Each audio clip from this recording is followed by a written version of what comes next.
বায়ুমণ্ডলের শীতলতম স্তর একেরটার অপশান হচ্ছে ডি, মেসোস্ফিয়ার।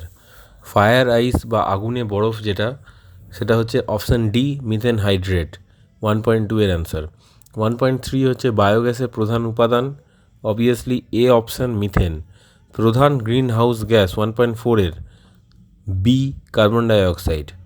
1.5 নিচের কোনটি ওজোন স্তরকে ক্ষয় করে না জিজ্ঞেস করেছে, অবভিয়াসলি CO2।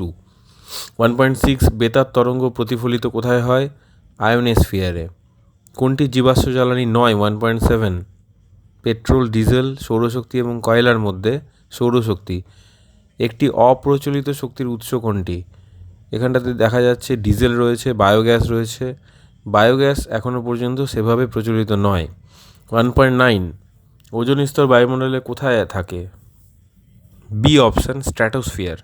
মিথেন হাইড্রেটের সংকেত যেখানটাতে 23 অণু জল থাকবে সেটা হবে।